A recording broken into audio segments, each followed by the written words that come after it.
Okay, let me know if you guys can hear me. Everything should be good.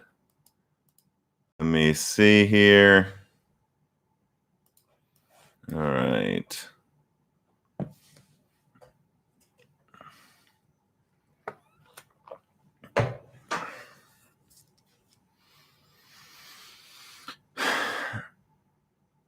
Yeah, we can hear you. Hello, hello, hello. Highs, a lot of highs. Okay.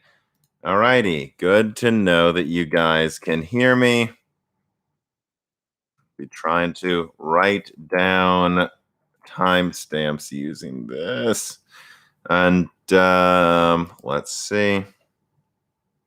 All right. Everything sounds like it is good. So, all right. I guess let's get started. This is the end of month, this one being end of July, live Q&A. For those who haven't watched one of these before, this is, I try to do a live stream around the end of every month. I'm less and less really stressing about if the live stream is like right at the end or a little early. It's generally speaking within the last week of a month or within the first 2 weeks of the next month. Just whenever it really fits into the schedule, because I don't want to shoehorn a live stream in that I tend to go on for a while with, like right on the same day as a podcast or something. And, I'm flying back to Nashville tonight. I had some time to do this. And so I thought this would be a good day to do it, especially given the setting at the Carolina Game Summit, which is where I am. I'm in Raleigh, North Carolina. I was sponsored to be here to be a judge for a PC gaming competition.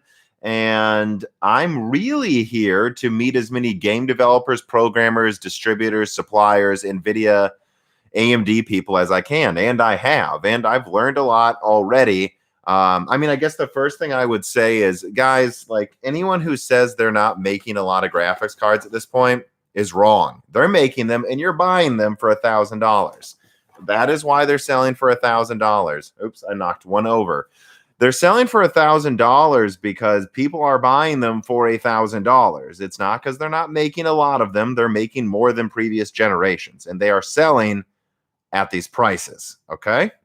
And I don't even know how many of these are even LHR models. Like I've covered, they're still making tons of non-LHR models. But yeah, I'm in one of the distributors' rooms. Wonder if you can guess which one. But yeah. Anyways, let me get into this. So the way this is going to work is while I'm talking, feel free to ask any questions you want in the live chat. I'll notice it better if it's a tipped question. That's also a way, if you're not a patron, to show support for the channel, to help pay for these trips to meet people, to make my content better, to which there will be another podcast coming out next week with a distributor that you guys I think will like a lot. And also to help pay for me, Dan Gerard, everyone. So if you give me a tip, or my dog, which just had a bunch of vet fees because she got sick, that's what that's for. But until I see a question that I want to answer in the live chat, I will just answer the patron questions that I accumulated ahead of time. If you support Moore's Law, that he can ask these questions for free ahead of time and just watch the live stream later. And I also occasionally check the Discord as well. But anyways, I think I should get into it. And I guess just one more thing. Yeah, again, it's like, I think you see a lot of tech tubers spout a lot of shit from stuff they get in their emails, and they don't know what they're talking about. I'm actually on the ground in the warehouses talking to people. They're making cards, okay? I know, because I've met these people in person, okay? I didn't just get an email from some guy claiming to be someone. But anyways, let me get into it. I do have a tipped question, so let's do that one first. Fun Botan writes in, it says, now that Nvidia GPUs are essentially a computer inside a computer and ARM is conquering the desktop, I don't know that I'd say ARM is conquering the desktop in 2021 just yet. Do you foresee Jensen slapping some ARM cores onto a GPU and selling that as a fully integrated PC? Well, it's called the Nintendo Switch, but do I see Nvidia more and more making SoCs with CPUs on them?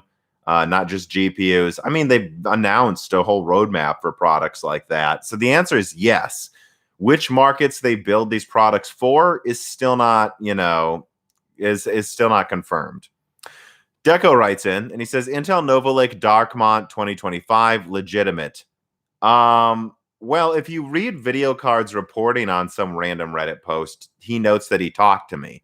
And what I told him is that post has a mix of some real stuff and some fake stuff. And from what I can tell, that Nova Lake thing was mostly just guessing at things I have said in a podcast, and that a few other people I know of, like Charlie at Semi Accurate, and a few others have said in their like behind the scenes stuff.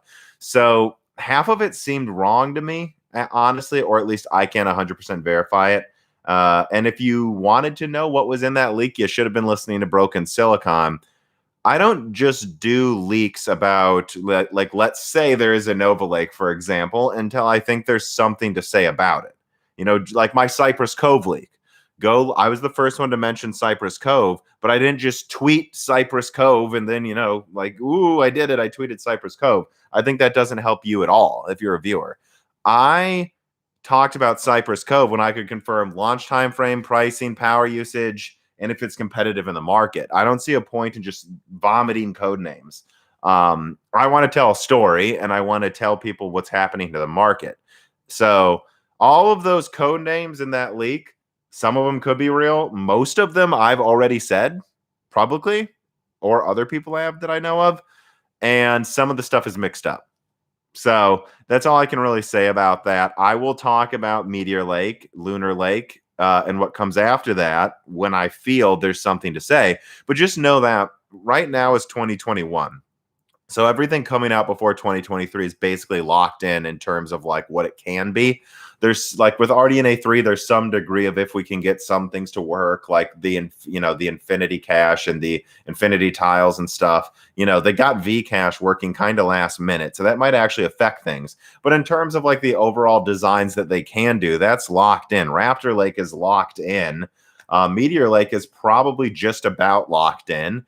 And then everything in 2025 is still kind of in a pre-finalization phase. So to leak something about, let's say, something in 2025 would kind of be a waste of time because it could entirely change. Like you're going to be wrong if you leak it now. Like I'm just telling you, you're going to be wrong. Something's going to change in the design. Just like Zen 3 had SMT4 at first, and then they removed it. And that was not, Yeah, so I mean, and same with like Zen 3 plus Warhol. If they use Warhol, it's probably just going to be a Zen 3 Vcache. It's not even really going to be what Warhol initially was. Leaking things too early, especially if all you have to say is code name and some sparse stuff. I'm not really sure what the point of that is. Let me see here. Eric Winberg, Doggo Money, you're the best, Tom. I don't know if I'm the best, but I try. Nathan tipped. He says, please talk about GDDR chip swapping for better VRAM. Well, it certainly seems to work. I know someone did it with a 2070. They swapped out 8 gigabytes for 16. And I know some people who are may have swapped out 8 for 16 gigabytes on a 3070. I would love that. I mean, I would like if there was a $100 fee, maybe even $200 if it covered shipping, and I could ship you my 3070, you ship it back, repasted with better thermal paste and 16 gigabytes of like faster memory, I'd pay for it. I would pay you like the $100 for the time it takes to do that. But I'm not going to do it myself, and I'm looking into reviewing an A4000. If I like the A4000 and can get connected to someone who can get me it for a reasonable price, I might just use that, which is effectively a 16 gigabyte 3070 that uses half the energy. It's really a 16 gigabyte 3070 Ti that uses half the energy, but also is clocked lower, though. So I doubt it'd be as strong as a 3070 Ti. Might even be weaker than a 3070. We'll have to see in the review. All right, so let me put down a timestamp early thoughts on supply from CGS. That's this game summit. And then Andrew S. writes in, a patron, thank you for supporting Moore's Law is Dead. Says, I've taken a couple weeks off from work, so I can just want to know how Reese is doing. Well, first of all, Andrew, her name is Reese. That's my dog. And she's doing great. You know, she got sick. We got her some antibiotics, and she bounced back in 2 days. We're very relieved on that. And then, yeah, so I guess let's start getting into the things from this month. I'll call this part of the talking, I'll put the timestamp it here, call it CGS Musings. So being at this game summit, of course, the first one I could go to for years, it's interesting to see how some things are developing in the gaming space, meeting real people. So first of all, the Xbox Series S is kind of becoming a popular esports console quickly, as far as I can tell. For a lot of the esports kind of cheaper competitions, cheaper free entry, you don't need to bring your own device. You just show up, you know, and you can enter in a Fortnite competition. Most of the devices were PS4 bases, so PS4 Slims. Actually, the first time I've seen a Slim in person for some reason. Xbox One Slims, which I've seen plenty of those in person. And Xbox Series S's. Although universally they did say that they wish the Series S had more storage, and it was a problem for the tournament to be able to fit Warzone and a few other games. And that's one thing I want to mention is it is interesting to see the PlayStation 4 base be an esports console kind of for casual competitions, and now the Series S seems to be becoming the new standard. Otherwise, it's just a lot of 1660, 3060s, and a 6-core, PC for the PC competitions. Let's see what else is there. Yeah. Oh, and that was another thing. So seeing distributors at the Carolina Game Summit in person selling graphics cards, like what is this? This is a 3090 here. I got 3070 Ti's behind me. I saw lines out the door willing to pay, I don't even know, does it say on here how much it is technically? I saw people around just constantly willing to pay like $2,000, I believe, for a 3090, 800 for a 30 or 900 for a 3070 Ti. 1,000 for a 3080, and I don't know what it's at now, like 1,400 for a 3080 Ti. I see no evidence people are not willing to pay this much for inflated Ampere prices. And in fact, people do seem to just ask for Nvidia most of the time. It's funny online, I think in the hardcore spaces, AMD's mind share has grown a lot, but at least with the more casual PC gamers, it just seems like, and I'm told this by multiple distributors, multiple storefronts, people just ask for Nvidia still, that it's getting better, and that it's not that it's not that AMD should like give up or anything. AMD, it took them time for Ryzen to take that mind share. Now most people ask for Ryzen gaming PCs, which is crazy. But that took, that took like 3 years or 4 years of AMD being as good or better than Intel. So you would argue we're on like year 1 of AMD challenging Nvidia in the top end. It's going to take till RDNA 4 before I think AMD has a real chance to go for it. And they'll have to keep somewhat more aggressive prices until then. Oh, shoot. My PC is going to die. Somehow this came unplugged. Give me a second. Don't want this to die midstream.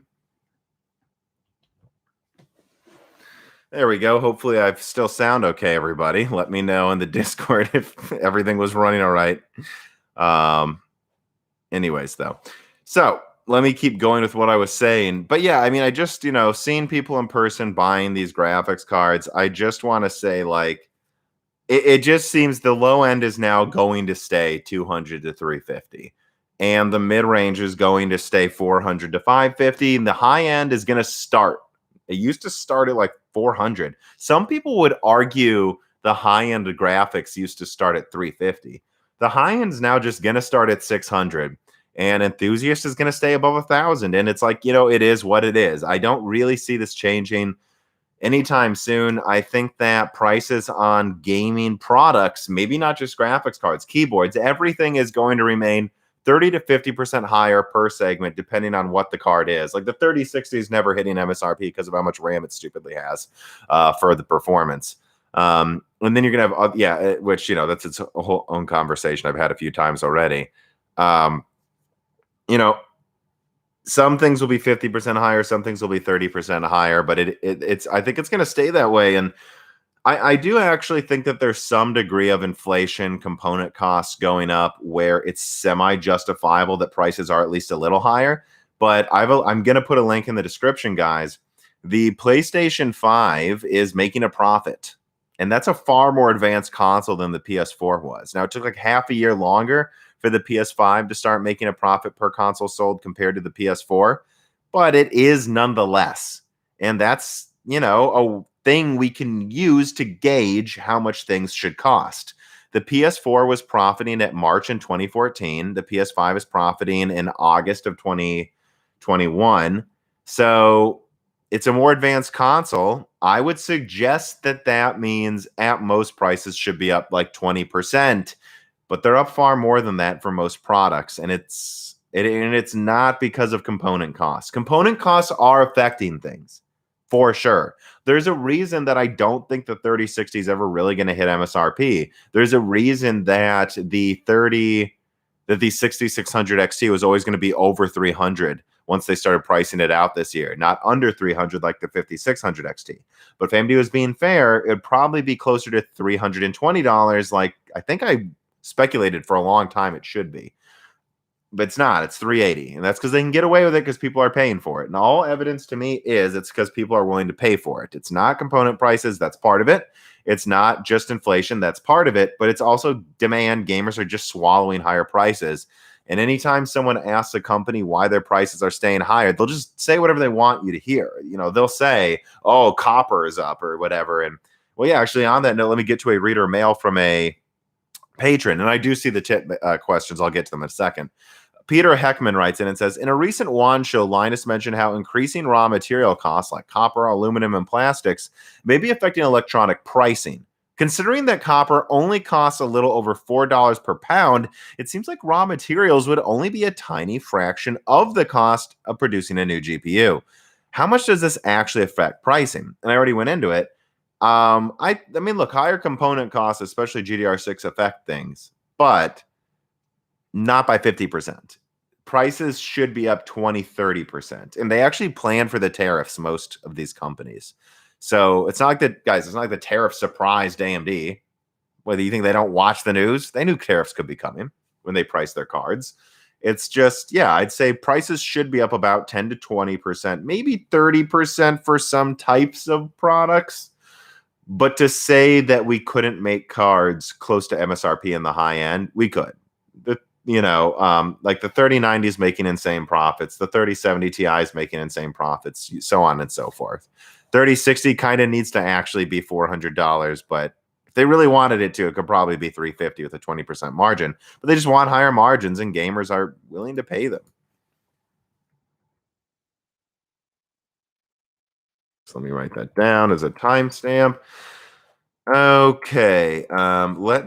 Before I get to the tip questions again, let me get through one more of these Patreon ones since it's on the same subject, but I'll get to you guys. Montagna, spelled in a weird way.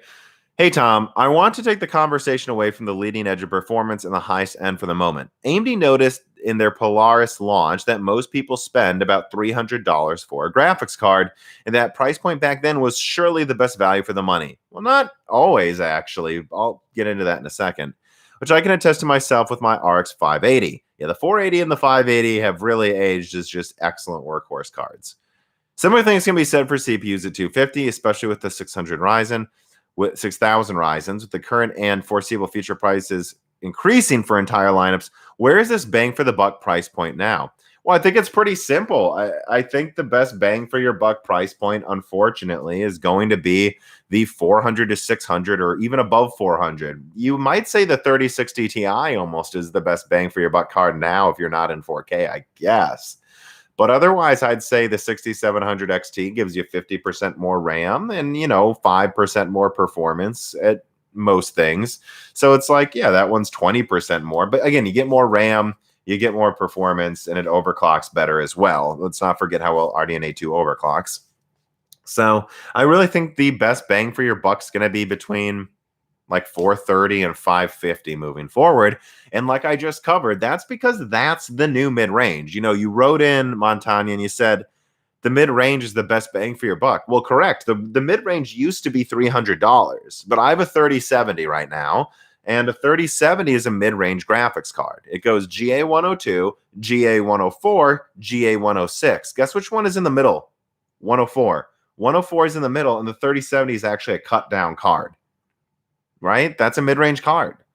The mid-range is still the best bang for your buck. It's just, don't kid yourselves. This 3070 Ti is an upper mid-range card they're selling for 600 plus.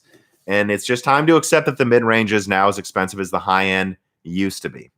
The final thing I'll say about that question is I think people need to remember before Polaris, before Pascal, before Maxwell, there used to be good deals on cards at every price range sometimes. I got a 7970 for $400 in late 2012, I believe. So think about what that means. I got it used. It was actually, I traded 2 graphics cards for one stronger one and like a $50 or something in college. It was funny. But effectively, I got a 7970 used for $390. I mean, that card was double the performance almost of a 7850 that would usually cost half as much as that. So really the price performance of the high end in 2012 was often just as good as the mid-range. And there were sometimes cards like the HD 7770, the HD 7750 for like $90 at times. Yeah, I mean, that was less than half the cost of a 7850 for about half the performance, but it could do 720p, even 900p gaming really well. So I think people need to remember that, like, honestly, the idea that the mid-range is always the best price performance wasn't even always true 10 years ago. It just slowly became true around Polaris because people kept accepting, well, $700 for a Founders Edition for a 1080. There's a 104 die they were selling for $700. Bad pricing didn't start with Ampere. It didn't start with Turing. It started with kind of Pascal, for being honest. But Pascal looks like a bargain now because people just have accepted higher prices every year. So I just people really need a history lesson here. Like, really need to go back and look and see that there's been times people have been trying to increase prices for the entire decade. I mean, Nvidia was trying before AMD was competing, like with the, I think it was it the 8800 Ultra or something? They basically charged, if you adjust for inflation, $1,000 for a graphics card over a decade ago. This has always been the end goal, and AMD's tired of fighting this battle when they don't make any extra money trying to take market share. They might as well just up prices with Nvidia. All right, now that's that. Let me get into, okay. So let me put another timestamp. Someone was saying that it can be annoying when I'm typing here because it can shake you just got to deal with it, guys. I'm on the road. Camera might shake while I'm typing. You're just going to have to accept that. All right. But we got a tip question, which I want to make sure I don't miss it. There it is. I'm getting to it now. Anonymous Stars writes in and he says, "Hey, Tom, would it be better to assume that the Switch will utilize FSR as opposed to DLSS because DLSS can't run on the Switch? Thanks for the hard work, and the guests on the podcast are amazing. Wait till the next guest. It might be someone who knows something about these piles of graphics cards, and we may just have a video conversation for the next Broken Silicon sitting on a pile of 3090s while we talk to each other." I think you guys will enjoy that one a lot. Remember, patrons get it early. But so I think, first of all, the Switch will probably get FSR support in some games because that's common sense. It sounds crazy, easy to use, implement, and it gives you more performance. That's perfect for the Switch. Long term, though, no, I think the Super Switch that I think should come out in 2023, I think that, or maybe late 2022, who knows? I think that's going to use DLSS. And I continue to believe that Nvidia realizes they made a mistake not shoehorning some custom Volta SoC into the Switch. There's going to be people that get mad at me. There's going to be people that say, "Oh, but that's not how Nintendo works. They want to make money on each console sold." And it's like, yeah, great. You're not listening to me. If I was Nvidia, I would have made a custom Volta SoC, which, remember, Volta came out in 2017, I believe, right? Isn't it 2017? Yeah, it came out in end of 2017. Titan Volta launched. So they had the Xavier SoC there. They could have made a custom Volta SoC for the launch of the Switch if they really wanted to. Or they could have even delayed it half a year to give it something 4 times the performance. And the reason NVIDIA maybe should have done that is it would have had tensor cores. They could have started working on DLSS implementation early. Some version of custom DLSS for the Switch, and then you would have had every developer optimizing for DLSS since 2017 in most games on a low-end device. And I think NVIDIA sees that, and they're going to look at the Nintendo Super Switch, and they're going to say, we definitely want some version of Ampere or Lovelace, which is a similar architecture, in there. Because that means every game will now have DLSS if we put it in the Switch. You know, I've been talking to a lot of developers here, and it's funny how they talk to me how they wish the Switch had more RAM. It's hard to program for because it's so weak, and yet they say half of our sales were on the Switch for that one of our games. We have to support the Switch. And so if you're if you're in Nvidia, you're like, give them away for free. These are tiny SoCs. Give them away for free. Give away the Lovelace APUs for free to Nintendo because you're going to get the same optimization advantage AMD's had.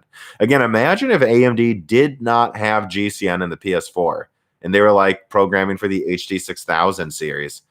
It would have been a disaster for their optimization on desktop. That's kind of what saved AMD. And you know, NVIDIA's got to be thinking that was a mistake by us. So yeah, FSR right now on the Switch. In the future, though, I think it will use DLSS, but some devs might use FSR as well. FSR is easy to use. So I just think FSR is going to kind of become a standard over time. Akarsh Adyathya writes in and says, were distributors selling AMD cards too? How much were buyers in line willing to pay for them? You know, I'm going to be honest. It just is what it is. Most shoppers don't want to pay marked up prices for AMD cards, even if I would say the 6800 XT is a 3080 killer. It is, in my opinion. AMD shoppers want it for MSRP. NVIDIA shoppers are willing to pay marked up prices. That's basically the consensus talking to retailers and distributors. You know, NVIDIA shoppers are willing to pay more. And they ask for it and they'll wait for it, you know, and I wish I had, it's not like that's what I want to be true, but I'm just reporting the facts on the ground. That's the fact. They are, you know, and my other understanding is just some regions just don't get AMD as often right now. And a lot of it's because AMD is legitimately selling cards from their website. NVIDIA isn't. So AIBs aren't getting as many of them, although most of them are still AIB models, to be fair. I think you're going to see a lot more AMD cards on the market in August. That's what I'll say. But I've already reported on that in a video. I think right now, NVIDIA is clearly producing a shit ton of cards right before AMD starts flooding the market more. But that's what NVIDIA always does. You know, it's not really new, to be fair. All right, I know there's at least one more tip question somewhere here. Okay, there's 1, 2 questions, 3 questions. Before I go back to my script, I want to make sure I get all the tipped questions. All right, Superman writes in, win PS5 Pro. Just kidding. Love your content. 2023. Next question. Well, it's funny. Someone in the chat says there is no PS5 Pro. There's at least an Xbox Series X Pro coming. And I'm pretty sure there will be a PS5 Pro by the end of 2023. So you're wrong. They're working on Pro consoles, which surprises me. I didn't hear that early. Denvera G1 writes in, what is your fair price? What you would pay for a Mac Mini sized PC with 6-core Zen 3 cores, RDNA 2, 24 compute units, and 24 gigabytes of GDR6, 6 times 4 gigabyte. So what is this? 6-channel memory? What is this bizarre thing? So you're saying a 6-core APU with 24 compute units, 6-channel memory? I don't know. I wouldn't. I would just get an 8-core and a 3070 or a 6700 XT. This is a really specific device you're describing. If your question is how much would I pay for Rembrandt next year, which isn't that strong, but is different, like 8 cores of Zen 3 Plus, and then I think 12 compute units. Well, I mean, I bet AMD sells it for $350, but you know, 12 compute units, so you're looking at something around the performance of like what, a 1650 if you're lucky, probably. I don't know. I'd probably pay 200 for it, but if it's out, prices go up. I don't even know how to answer the question, what would I pay for stuff anymore? Because everything's changed so much. I don't even know. Yeah, because at this point, because the question, what would you pay for something, used to mean, what do you think is a fair price and you'd be happy to pay? But I don't remember the last time I was happy to pay a price for a PC part. It's like if I buy something, it's because I have to for my job. And the last thing I was happy to buy is the studio laptop I'm using right now that I got for $1,400 with a 2060, 6-core at 5 gigahertz, i7, OLED 4K screen, 1 terabyte S Optane, 16 gigabytes of RAM. Yeah, and a 10-hour battery life. I got that for $1,400, and I was like, well, over a year ago, I think, or a year ago, what a bargain. I was like, what a deal. An OLED screen, 2060, and all of this stuff. That's awesome. So that's the last time I bought something where I was like, what a bargain. I don't know the last time I've thought of anything that we're talking about here as being a bargain. Let me put another timestamp here. What do we want? What do I talk about? I talked about the PS5 Pro. I'll put that as part of this timestamp. Pro for future viewers. All right, I see another tipped question. Intet Main writes in, do you agree that these new prices hurt the PC gaming market overall? Makes PC gaming look like a rich person's hobby compared to consoles. Well, it's often been a rich person's hobby. Like, for example, a good example I would give is people make fun of how weak like the PS2 was, and it was really weak, to be fair, or like how even the GameCube was compared to a gaming PC. But at the same time, back in 2001, a gaming PC was like $2,000. I think we have to understand that a lot of people call like 2009 to 2016 the PC gaming renaissance. There's a reason. Renaissances don't last forever, right? That's the unfortunate truth.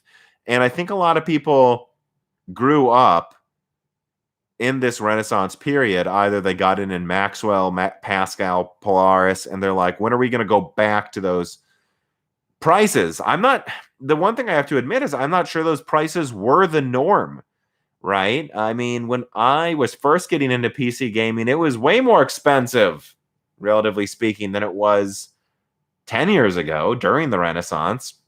And we're out of the Renaissance. Granted, now we have things like DLSS, FSR, and once NVMe SSDs are standard because of the consoles, you'll be able to play just about every game. I was talking to a Ubisoft developer, and he was like looking at a 3090, and he was like, these things are so silly.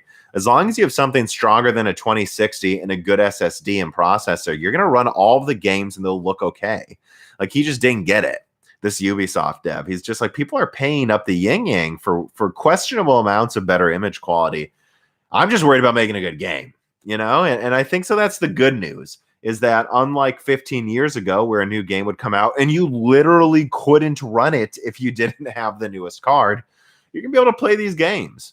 And at the end of the day, PC gaming was a rich person's hobby compared to consoles. It was. Let's admit it. And it just might become that a little bit again. And that it doesn't make me popular to say that, but I'm just being honest with my opinions. I think you're going to see PC gaming more and more become something for super budget gamers, because most gamers are on PC, but most gamers don't have a 3090. Most gamers are on PC. But then there's that middle ground, and then there's the rich. I think that's what you're going to see, is most gamers on PC, then the PC Master Race crowd, and then just a bunch of people in this weird, awkward phase of like, I had a 980 Ti, but now I'm not sure what to buy. Should I just get a console? And these aren't as easy questions to answer as they were 5 years ago. I see another tipped question.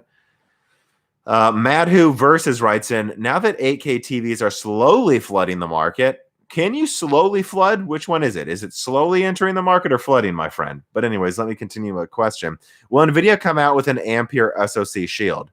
I mean, they could. They're coming out with an Ampere SoC for self-driving and assumedly some version of it with at least Ampere or Lovelace for the next Switch. So, I mean, will they make a Shield? Maybe, but I'm going to say this too, talking to distributors. The Shield sold very badly, guys. Like, very badly.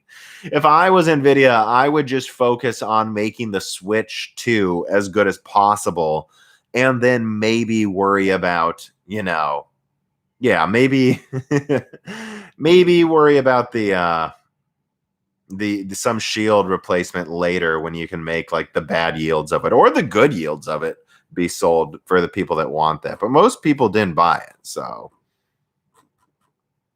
let me make sure I'm just scrolling up to not miss questions. I think I got all those ones up until now. I know there's another one at the bottom.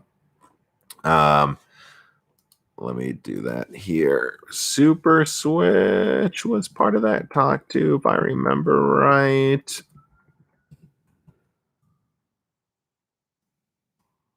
Okay. All right, let me move on to the next timestamp because I'm sure there will be people that want to know about this as well. And that is the Bluebox conspiracy that continues forever. So, what I would say about the Bluebox conspiracy is it was a major story on one of our broken silicons.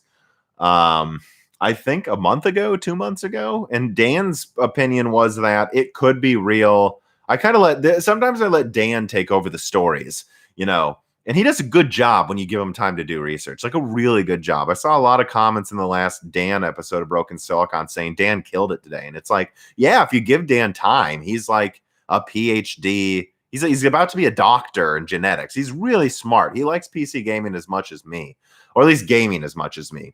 And so, like, the guy knows what he's talking about. And in his opinion, and I agreed with him, he convinced me at the time, was that the Bluebox conspiracy could be true, but that a lot of the data points people were pointing to were probably bullshit. Having said that, we recently talked about Bluebox again, not in a podcast, just because we talk, we're brothers. And we're both convinced something must be going on or something insane is up. 1 second. Hello? Okay. But yeah, we're both convinced that something insane must be going on with the Bluebox conspiracy, or why hasn't Sony talked about it yet? Like, there's been months and months of Sony saying absolutely nothing about a dev that's being supported by their studios on a game they would have acknowledged it's a fake rumor if it's fake at this point. And Dan pointed that out to me, that's really the best supporting evidence you can say to there being something to the Bluebox conspiracy is the fact that Sony remains quiet. Sony would crush this if there was nothing to it. So at this point, I'm under the opinion that there must be something to it. And in fact, I would go as far as to say that, and I think I've said this before in a podcast, that one of two things must be true. Either number one, either number one, Bluebox is a full of shit, insane studio, or number two, Kojima's a psychopath. And I actually am leaning towards number two. Like, if you look at the creation of Bluebox, it was around the PT demo. He probably reached out to them early, and then it went to crap because Konami went insane. And so then he approached them again when Silent Hill started being worked on again. That's what I assume. I mean, didn't they just tweet like a picture of Big Boss behind it? And I know the eye patch was on the wrong side, and I know it was just an Unreal asset, but come on. They know what they're doing. There's something going on with the Bluebox conspiracy, I think. But I just am not sure what it is. And the fact that Sony doesn't talk about it, they would crush this rumor by now. It's insane. Lars Hansen writes in, AMD / Nvidia with their high prices on graphics cards do not risk people. Okay, the wording's a little bad, but I'll try to figure out what you're saying. Thank you for the tip, Lars. Try a little harder next time. But AMD and Nvidia with their prices on graphics card, do they not risk people fleeing to the consoles because they cannot afford to buy the expensive graphics cards? You mean the AMD made consoles? Yes, they do, and AMD doesn't care. Honestly, I think that's my opinion. with these high prices, could people flee to console? Yeah, but well, it's funny you say that though. Could these high prices risk people fleeing to console? The answer is yes, and yet there's people around the corner buying these graphics cards.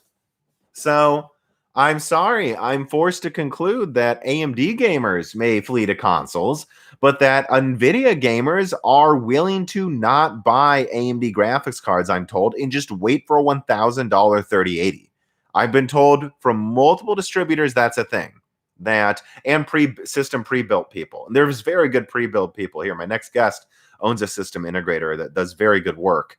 Like really good pre-builds, not crappy ones. The Gamers Nexus makes fun of, really good ones.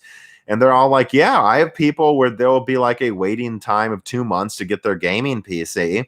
And we'll say, well, we've got a 6800 XT right now, same price as the 3080. Just let us get it to you now. And they say, well, I'll wait for the 3080. So you would think that Nvidia's high prices would hurt PC gamers and make them move to console, but it seems like a lot of them are just waiting for this. And again, it's like, I'm sorry, it's kind of a rich person's hobby now. Like, let's just admit it. To not admit it would be to lie to yourself. And I feel like there's a lot of people saying things will get better. And it's like, are you sure things will get better? Or are you just trying to say it out loud enough times to make yourself feel good? Because it doesn't look good, guys. You know, I'm still going to cover it because I like covering the hardware. I like covering gaming. I'll just start talking to game devs more because people are forgetting that all these things you're buying are to play games. So let's just talk about the games too. Remember to hit the like button, people. There's almost 1,100 people watching the stream. It'd be nice if we could get 1,100 upvotes. But let me get to the next question. Serpent XSF writes in, thoughts on Pallet saying mining cards lose 10% performance every year, considering we know a card will need more voltage to main clocks over time. Well, this is something I talked about with my distributor as well, my distributor guest as well. He was the one who walked in to get some stuff to sell cards, by the way. He's storing the cards here away from the main location so no one can steal them. So, and I'm not telling anyone where that is. Yeah, so I was talking to him, the guy that actually walked in that I said, who is it, earlier. And he said that, sometimes they get mining cards and they validate them. And he finds that and I've found this in my experience as well, because I've sold PCs and dozens of cards myself before I created my channel. Mining cards are more reliable than used gaming cards. And he gave a good analogy. A mining card is like it has almost all of its miles from highway driving if it was a car. Gaming cards are like the same amount of mileage, but it's city miles, more starting and stopping. That's bad for the brakes, more revving the engine up and down, way higher and lower. Yeah, that's what gamers are. Miners tend to run their cards at a constant voltage, at a constant temperature. And here's the funny thing, miners tend to sell a lot of cards. And so he said this was, and it's true, I do this. He's like, miners tend to take their cards, dust them, take a alcohol swab, clean them off, because they're selling dozens of cards and they don't want anyone to return it. Gamers, when they sell a used card, tend to just pull it out of their smoke-filled system because they're smoking next to it half the time, I guess. And then they just like, here it is. Oh, I was playing it this morning.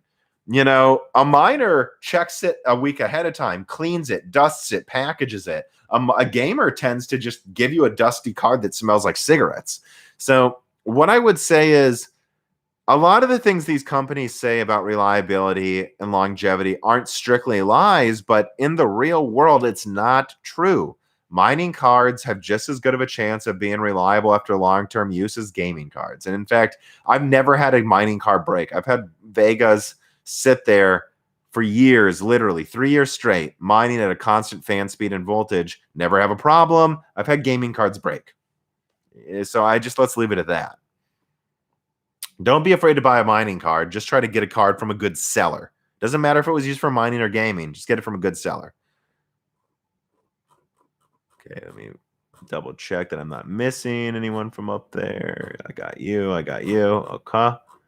And I know my mod will post to other places as well if I miss it.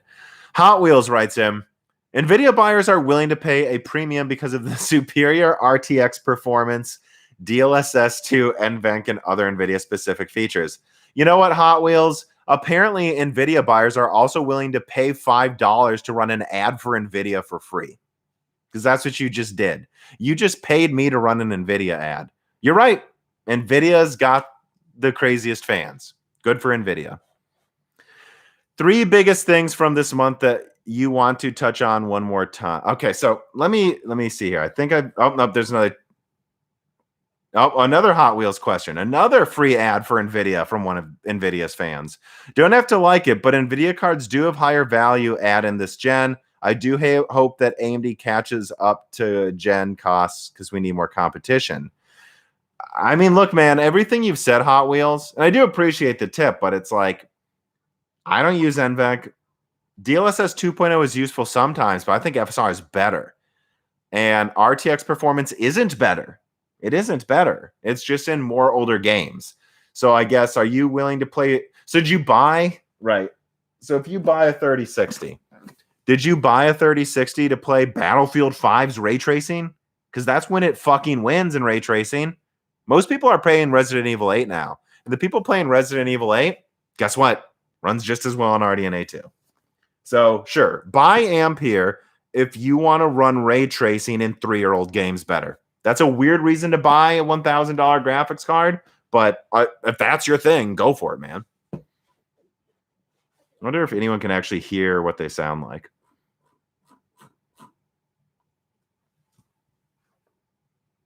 Let me see. Okay, so, wait, there's got to be at least one more question. Okay. Akarsh Aditya writes in, after hearing about your conversation with a Ubisoft dead, I'm relieved that I don't have to buy crazy expensive cards like an RDNA 37900 XT.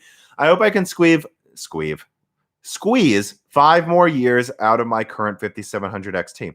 Absolutely, you will. I mean, honestly, my guy, you guys will find this funny. Most developers I talk to, they're like, what's the base target? And it's still the PS4. You know, half of games coming out now still want to run well on a base PS4, you know? So like Sandy Bridge i3 CPU performance, 8 gigs of RAM, and the equivalent of a 7870. That is what people are targeting for. Now, to be fair, that's usually what they're targeting for below 60 frames, for below 1080p. But, you know, if you have an i5 in a 7870, you can still probably run a lot of these games at 60 frames and 900p. You know, so if you have a 5700 XT, that is stronger than an Xbox Series S. An Xbox Series S is, oh God, what even would I say it is? I don't know. It's kind of like around a 570, I guess. I don't know. I haven't looked at it for a while. You know, so if you have a 5700 XT, yeah, you're probably not going to have locked 60 frames all the time in 1440p, but maybe you drop the resolution scale. Maybe you just turn on DLSS or FSR. You know, so yeah, the 5700 XT and a 6-core, you're going to run games for many years. You're just not going to run them the best. That's, you know, that's all you got to know. No one's going to make you buy a $2,000 graphics card to play a game. Ubisoft wants you to buy their games. They're not going to make you own a $2,000 graphics card.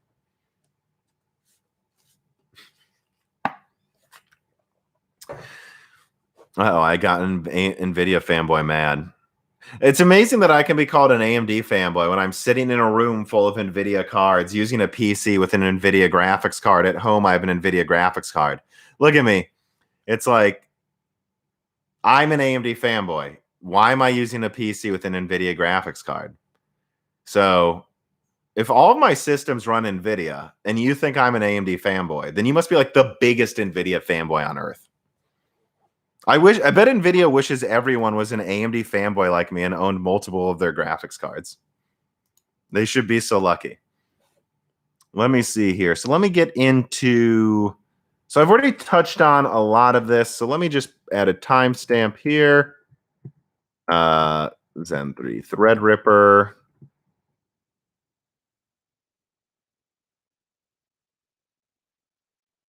And then other things from this month as well.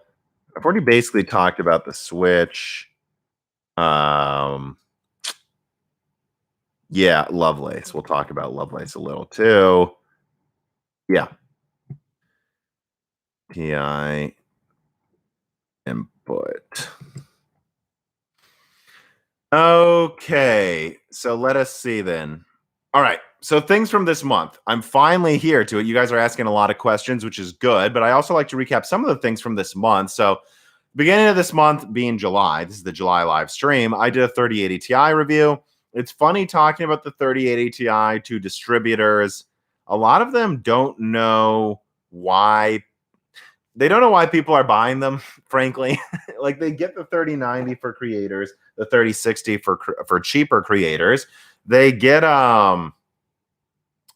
why you would get a 3070, but it's funny, I'm told that right now the 3080s and 3070s have just completely sold out, and all they have left are 3070 Ti's and 3080 Ti's, and they don't even really know who this is for. And I don't know, I don't want to dwell on it too much. I've said enough about this, but watch my 3080 Ti review because it's funny. In my testing, it's not nearly as strong as people would have you believe it is.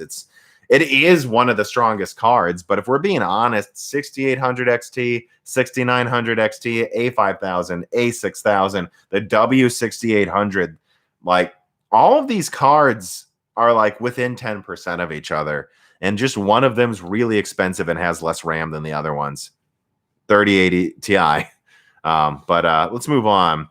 Abhik Gulati writes in, thank you, Tom. I apologize in advance if this has already been addressed to you. I may have missed it. Throughout this month, I've heard whispers about an alleged Ampere Super Series rumored to be launching around year's end. No, I don't think this year. What do you think the refreshed lineup will look like? Oh, so you mean like just a Super Series, not Lovelace. Okay. Well, what will they replace it with? Do you think they'll also finally stop being stingy with the VRAM and bump it up at every tier? That's hard to say. I mean, it's hard to think of where they'll put a Super Series, though, because I guess they did it before. I think I have one here, don't I?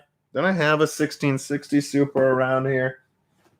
There's one around here somewhere. I think. Oh, yeah. It's under the mic. It's holding up the mic. 1660 Super. There we go. I believe they launched the 1660 Super after the Ti, and the non-Ti 1660 was already out. And so the 1660 Super was basically a Ti for a lower price, effectively. Like, it's kind of funny. If they were to do a Super lineup now, I don't know how. They already have all their Tis out. They have the 3060 Ti, the 3070 Ti, the 3080 Ti. So what do? Like, I guess the Super is usually in between a Ti and a non-Ti. Would they just launch a 3080 12 gigabyte maybe? I guess that's what I would do if I was Nvidia. Maybe launch a 3080 12 gigabyte, 3080 Super 12 gigabyte, 3080 Super 11 gigabyte. I don't know. I find the idea of a Super Series for Ampere weird, but Nvidia's done weird things before. So I'm not really sure. Yeah, I'm not really sure. I'm not really sure why they would do that. What I have heard is that there could be a 3060 and 3050 Super, and that those will be low-end Lovelace early next year. I'm under the impression, and again, I'm not 100% sure, but I'm under the impression that Lovelace's first launch could possibly be some sort of 750 Ti-like thing where they launch Lovelace in a low-end card, which, let's be honest, the 3060 is a low-end card, really. They launched a low-end version of Lovelace first to work out the bugs on 5 nanometer, and then they launched the high-end at the end of next year. That's kind of what I think NVIDIA is going to do. That's kind of what it sounds like they're going to do. And I also wouldn't surprise me if they paper launched a Titan Lovelace next to the low end if they thought they could keep the performance crown. That's a big if, though. AMD is expected to be pretty damn good with RDNA 3, so we're just going to have to see.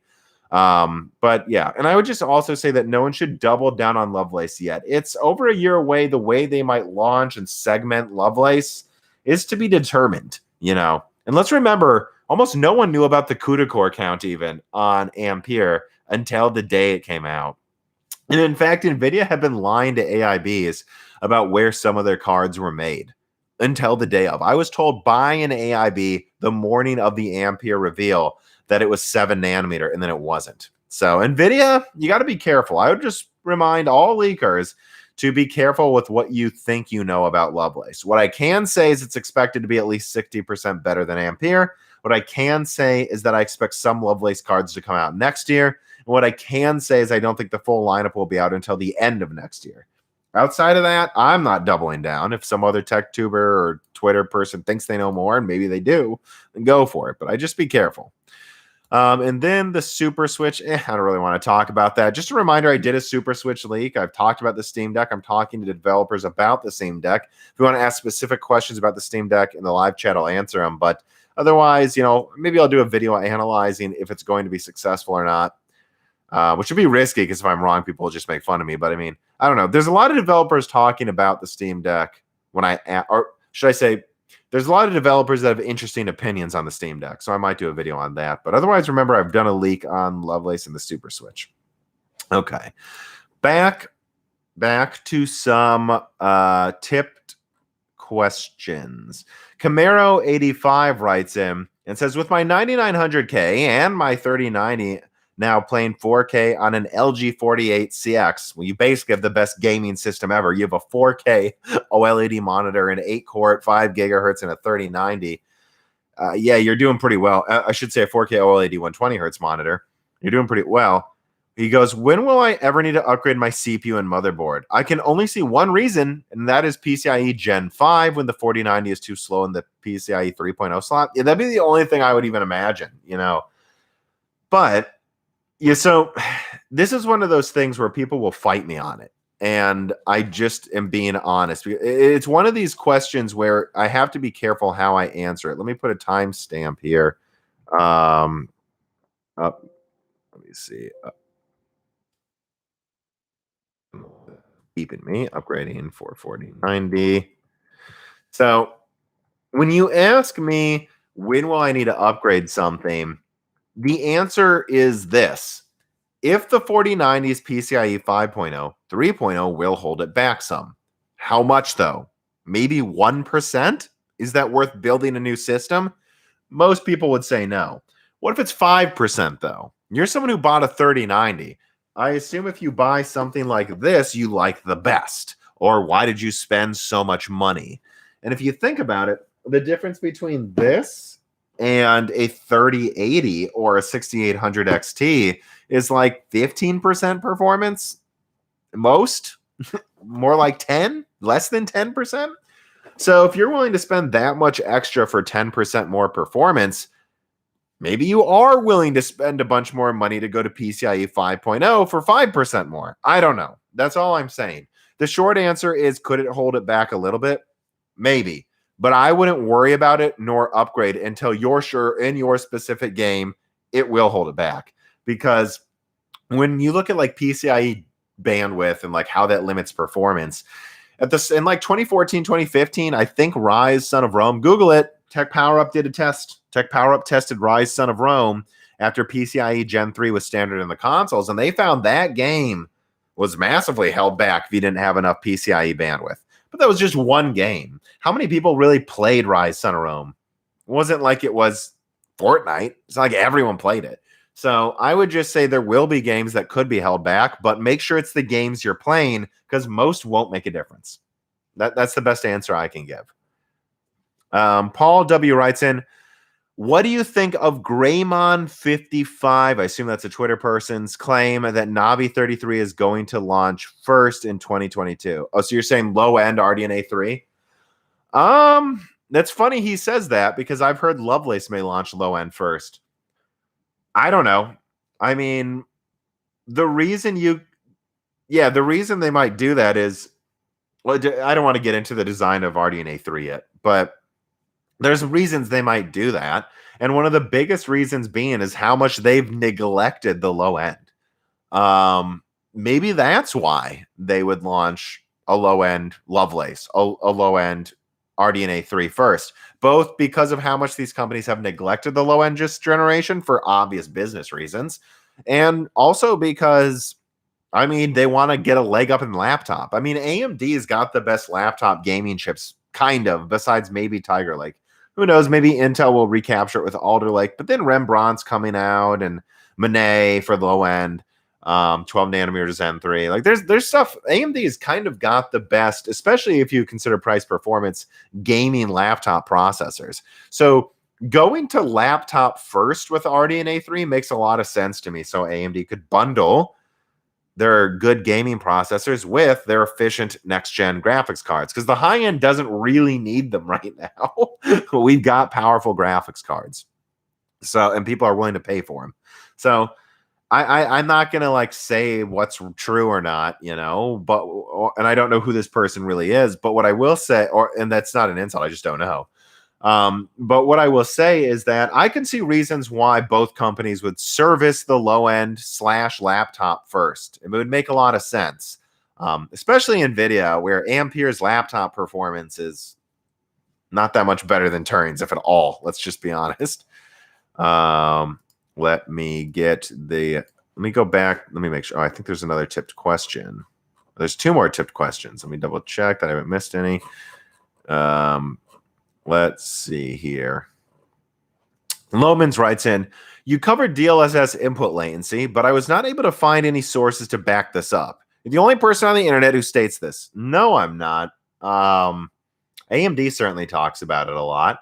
Why not a single measuring device can back up your claim? Well, in which game? It's definitely true in Battlefield 5. And I'm not the only person who's talked about this either, by the way. So I think you need to look again. Having said that, I'm not acting like DLSS always has latency problems. I've just noticed in Battlefield 5, something felt really sluggish, right? And you can say I'm wrong if you want. Good for you. Go make your own tech channel. But I've noticed gaming in Battlefield 5, it just feels weird with DLSS turned on. And I've seen other people say the same. And I'm not the only I'm not the only person who said that, but I'm not acting like every DLSS game has it. And AMD's talked about this. So I'm going to suggest, unfortunately, that you may want to double check that, and you may be just looking up sources that back up your own opinion, when you might want to try to find people who back up other opinions to learn from it. You know, I'm not saying it's every DLSS game. I'm not saying it's like all the time, but I am saying that eSports people I've talked to turn it off. I mean, there's eSports competition here. They turn off DLSS because it hurts latency. Pro gamers are doing it. I trust them. Okay? So you can argue with me if you want, but I'm just reporting what I've experienced. And I would also go as far as to say, why don't a lot of benchmarking places do a lot of shit, right? They don't tell you a lot of things. Nathan writes in, Intel DG2, could it save us? Could it save the next 5 years of pricing? I doubt it saves the next 5 years because, look, guys, the cat's out of the bag. Nvidia and AMD have figured out that you guys are willing to pay $2,000 for a 3090. They now know it's true. Now, could that change? Could the market change? Yes. But right now, it seems to be true. I think Intel is going to have to buy their way into the market with some goodwill. They kind of have to, right? Like, they're the new person. Everyone thinks they're going to suck. They can't suck. They've got to try. So I think Intel is going to price things competitively. Right now, AMD and Nvidia in the high end are making like 100% profit margins on their graphics cards. It's absolutely absurd. Nvidia, Intel is probably going to be okay with 20% profits or less. Like, they're willing to get into this market if they're serious. And if they are, there's even with this the increased cost of components, there's absolutely no reason Intel couldn't get away with making their 400 millimeter squared 3070 competitor. There's no reason they couldn't get away with making that a sub $400 card if they really wanted to, and do so with like a 10-20% margin. They could, and I think they should. Will that save everything? I don't really think so. I think what you would see is Intel be really aggressive 1 or 2 generations, and then once they establish themselves, they jack up the prices as high as they want to again, just like everyone else is right now. Write that down as a timestamp. DG2 market, because I still try to do timestamps even when I'm traveling. Is there any other tipped questions? Oh, looks like there is. Hector Jimenez. I hope I'm not saying that wrong. One of the ways I said it was probably wrong. Both of them can't be correct at the same time. He says, I'm an AI enthusiast. I'd like an AMD option for TensorFlow. CUDA has it. When do you think AMD will give us an option for AI? I like your channel. UWU. Yeah, so thank you for the tip and the kind words. Yeah, I think Nvidia is going to have this CUDA tensor advantage for certain applications for a very long time. It's funny. Let me actually work in another question here from a patron because let me do this. CUDA ML advantage. Make sure I get that in there in the timestamp as well. Yeah, so Valko Malev, who's a patron, also wrote in and said, will AMD have a consumer level alternative to CUDA for machine learning, for TensorFlow to be specific, or NVIDIA will be the only option for AI in POC? So Valko Malev also asked a very similar question to you, Hector. I wanted to make sure I got you both in. And my notes for this are, honestly, a lot of people I talk to who do AI research, I had an AI researcher on Broken Silicon, I believe half a year ago, talk about how AMD's current hardware would be good for machine learning. It has the RAM, Infinity Cache is probably even good for some machine learning tasks. But NVIDIA's software is just crazy good. And in fact, I hear from university people that things that I've talked about, like the Xavier SoC, so that's a Volta ARM SoC, are great for learning machine learning with their students. And that the kits, the dev kits for the NVIDIA's like ARM, Volta SoC, soon Orin SoCs, for all of this stuff, that it's just, you know, it's very well supported, very well done, and they just don't see AMD competing there for a very long time, or at least not immediately. I shouldn't say a long time. I should say they're not competing much there right now. Having said that, I can also consistently hear that AMD is getting better, and I think people are sleeping on ROCm. ROCm, I'll put a link in the description. This is AMD's answer to CUDA, is ROCm, right? Or most people call it ROCm. So that's AMD's answer. It is evolving, and I just expect them to make it more rock solid, more well established over time. And then with RDNA 3 or 4, that's when they just try to nail the machine learning drivers and software. But it's not really worth bothering now, right? AMD can't keep their cards in stock. And so if they don't do machine learning as well, why launch big machine learning products? It doesn't really make sense to me.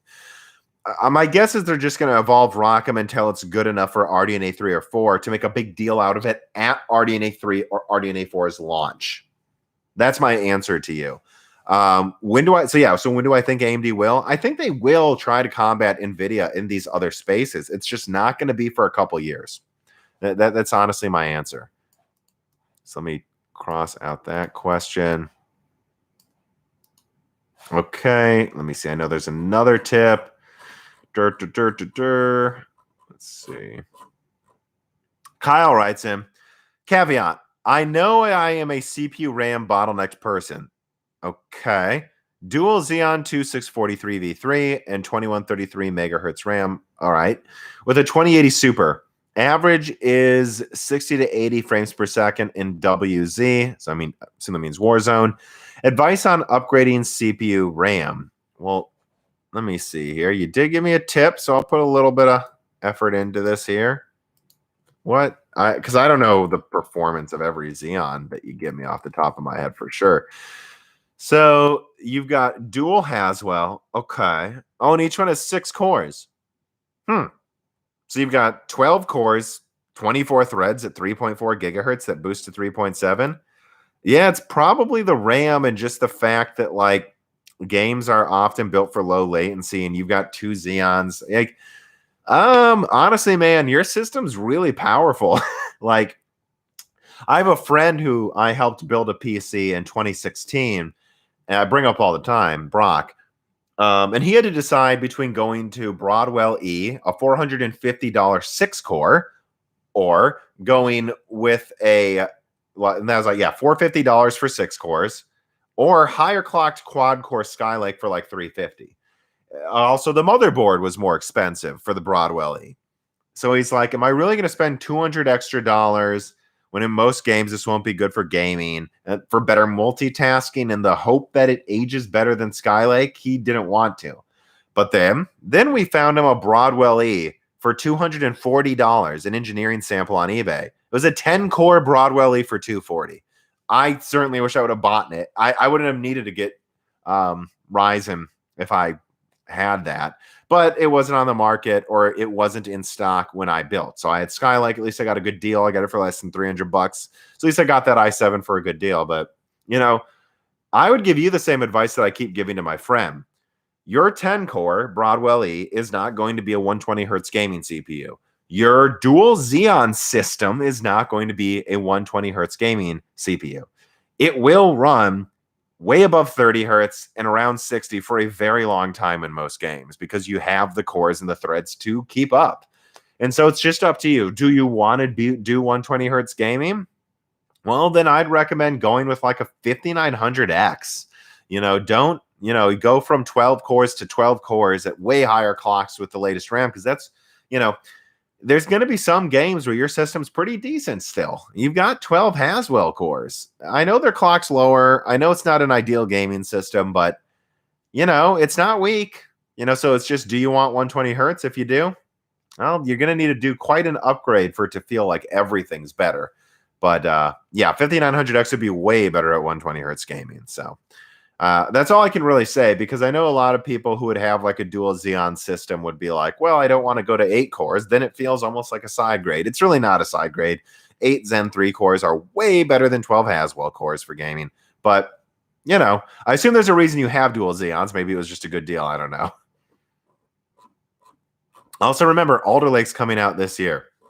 So, Camaro 85 writes in, why did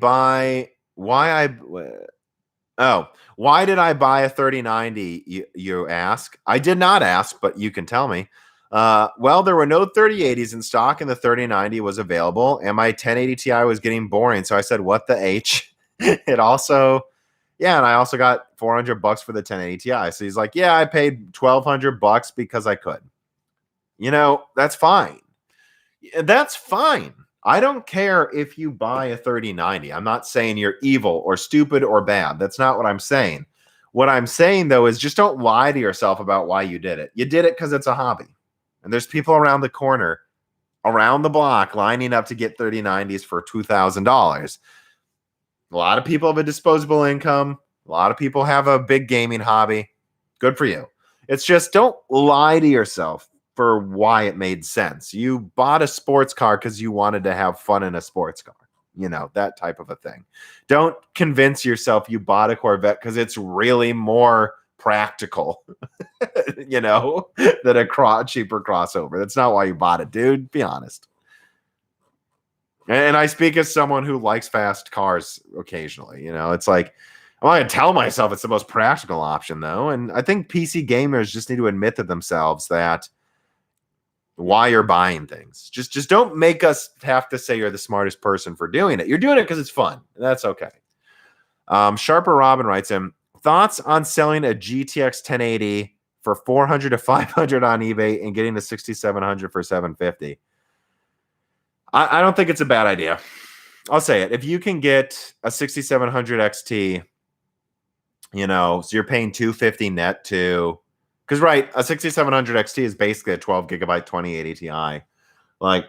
So you're looking at something like what, 80% higher performance than what you have now, more RAM, less, well, actually same or more power usage, probably more power usage actually than the 1080.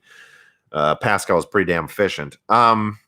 Yeah, I mean, 250 to almost double performance. Could be worse. I don't think it's the worst idea. Deca writes in, you briefly mentioned Alder Lake. Do you have any new info that you haven't mentioned already on peak power consumption? Peak consumption that came out for 120 watts? No, I mean, no, I shouldn't say that. Intel's going to call a lot of their Alder Lake chips 125 watts, and I've communicated that. Intel's mobile Alder Lake should double performance over Tiger Lake while using less energy. I've confirmed that months ago. How hard Intel's going to push the top chip, I'm not going to tell you anything about that. It wouldn't surprise me, because I've seen some rumors coming out that Intel may push the top Alder Lake to Like what, 250 watts or something absurd? Hey, if Intel wants to do that, they can. And it's just a matter of if they want to. There's really no point to me leaking it either way because it's up to Intel. What I know is when they want it to be efficient, Alder Lake will be efficient. If they don't, well, if they can beat the 5950X, I can see why they do that. Because what I was told is they want to charge $500 to $600 for Alder Lake, and they were going to be in between a 5900X and a 5950X, but they'd win in gaming. That's what I was told early this year. And if they decide to go, oh, you know what though, maybe we don't want to charge $600 for something better than a 5900X. Maybe we want to push it to 250 watts so we can charge $700. I get why Intel would do that. And also, Intel needs some wins for their investors. They need to say, hey, we beat the 5950X. They need to do that because Zen 3D is probably going to beat them. So let me keep going. Okay, let me get to my patron questions here. When was the last timestamp there? Alder Lake power usage. Burp, burp, burp, burp, burp, burp, burp. Remember to hit the like button, people. Over 1,000 people watching. This seems to be like one of the more popular loose end streams. Hit the like button if you're watching. There's over 1,000 of you. I want 1,000 likes. We can get it. Make sure you're subscribed too. A lot of people get unsubscribed without trying. All right, we got a patron question here. Hi, Tom. I'm new around here, but I've been looking for a long time from the free thing. Okay, so let me put a timestamp about this subject then. 116.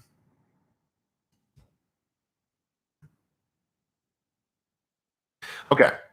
He says, Alex says, I'm new around here, but I've been looking for a long time in the free feeds. My question is this. As I understand it, the PS5 has a dedicated chip like a CPU or something to make the SSD load games faster and move assets around. Do you think we will see this tech on PC hardware soon, or will AMD Smart Access Memory take its place? So Smart Access Memory is really a different thing. Kind of connected, but no, it's not the same thing, though. So the PS5 has its own I/O processors. The Xbox Series X also does. Series S also does. But the PS5 is like a lot of them. And the reason the PS5 has these I/O processors is so that they don't bother the CPU. This was done to make development easier, I'm actually told. That they don't want developers having to like a lot of times I'm told in Devil May Cry, even the Devil May Cry 5 next gen remaster, I'm told that some of those rooms you go into where all of a sudden you're in a small room and a bunch of enemies attack you, that's a loading room. That's the equivalent of an elevator. But they don't want you to be bored. So what they do is have a bunch of enemies run in the room and fight you while they're loading the next section, right? And when they do stuff like that, they have to go, okay, well, we have to have these cores running the AI, these cores running the physics, these cores loading things from the SSD. That's what developers have to worry about. I'm told that if you use the fully up-to-date PS5 dev kit and dev SDKs and IO, that you don't have to do as much programming. You can kind of just let the IO handle the SSD and loading without bothering the CPU. And that's why in some cross-gen games, you see some sections where the PS5 doesn't have as many frame drops and crazy sections. Those are the loading rooms, right? They're not using the CPU to load. And for anyone who doubts this, go play the Division 2 with the fast SSD. I've had a Gen 4 SSD since end of 2019, I think. Yeah. I've had a Gen 4 SSD since the end of 2019. And when I load the Division 2, it loads like this, but it uses all 32 threads in my 3950X at 100% load for a few seconds. It's actually using all of those cores to stream in the game from the fast SSD. Right. The CPU was the bottleneck in my system, not the SSD, or at least they were closely matched. So that's why the PS5 has that IO. It's just a way to more efficiently not waste resources on the CPU. Now, your actual question. Do you think PCs will do this in the future? Yes. I think it just makes so much sense to have dedicated IO for the storage on CPUs. However, I don't see it happening right away or in the next year. For most SoCs. I don't know why, frankly. I think it's about time. They use some of the silicon now that we're getting to such dense process nodes for that type of thing. But I think that's going to come eventually. in terms of what the PC will do when you don't have that, you're just going to need a stronger CPU than the consoles because the consoles have I/O controllers. That's all you're going to need to do. And like if you have a 5600X, it may only have 6 cores, but it has what, 20% higher IPC than the consoles, or at least 10-15% more, at least, depending on if you want to get into a debate on if it's a custom CPU in the consoles. So it's stronger in that regards. It's also clocked like 20% faster than the consoles. So yeah, that's it. It's better probably even the 5600X than just the console's 8-core, but you don't have the I/O controllers. So it's just kind of like right now you're going to need at least a 6-core. There's going to be times where the frame rate drops when you're loading in stuff, but not while you're fighting most games. And over time, it's not going to matter. Alder Lake has 16 cores with crazy higher IPC and clock speeds than the consoles. Zen 4 is going to blow the console CPUs away even in the mid-range. How does PC solve problems that the consoles have special silicon for? Brute force. That's how. So that's all that's going to happen in the short term. Remo Ford writes in, if NVDIMP is coming to Zen 4, I'm not sure what you mean by that. NV? I don't know. Who is going to make products for it? Expectations. Renmo, I don't really know what you're referencing, unfortunately. Let me see here. Copy. If I can get a quick ping on Google that tells me enough to answer, I will try to. Just because you tipped, of course. Oh, what is this? NVDIMP. Oh, it is non-volatile dual inline memory module. Oh. Main memory using shared DDR4 or DDR5 interconnect. Oh, yeah, no. If that's coming to Zen 4, who is going to make products for it? I'm not sure. That's one of those things where that'd be a good question for a future guest or something, I mean, AMD is for sure going to make some things that use it, and Intel will as well. I just, that's kind of a really specific question that I don't think I can answer that quickly, unfortunately. Let me see here. Let me get to this question first. No. Yeah, let me get to this question first, and then I'll get to that giant tip question, just because the other one's more on subject. Manuel Nascimento writes in, hey, Tom, it's still early days on the current gen of the consoles. Both of them have 8 cores with SMT enabled. I imagine this is a recurring question, but when do you see games coming out that really rely on 8-core 16-thread CPUs for maybe more advanced AI or mechanics, if ever? I constantly ponder this from the perspective of when to upgrade my CPU to an 8-core 16-thread. Easy answer, when your games aren't running at the frame rates you want. If you're playing a game right now that's gaming on an R5 1600 at 60 frames, don't upgrade. Don't upgrade for the future. Upgrade when you need it now is an easy answer. But anyways, when will games require 8-core 16 threads? I was already kind of answering it. And let me add that onto that timestamp here. When are you going to need 8 cores? I think I've kind of already answered it in several of these timestamped conversations. Like, devs aren't going to make, and you say, when are you going to need 8 cores, 16 threads? Well, from my understanding, a 6-core, 12-thread non-K i5 from Alder Lake, because remember, supposedly the K i5s in Alder Lake will have 6 big cores, 4 little cores. When will that be? Like that Alder Lake 6-core with no little cores is still going to be stronger than what's in the console CPU. It doesn't have I/O controllers though, but it might have enough higher IPC and clock speeds to make it kind of be as good as what the consoles have anyways. If your question is, when will you need a better CPU than what the consoles are capable of, is probably the better way to word it.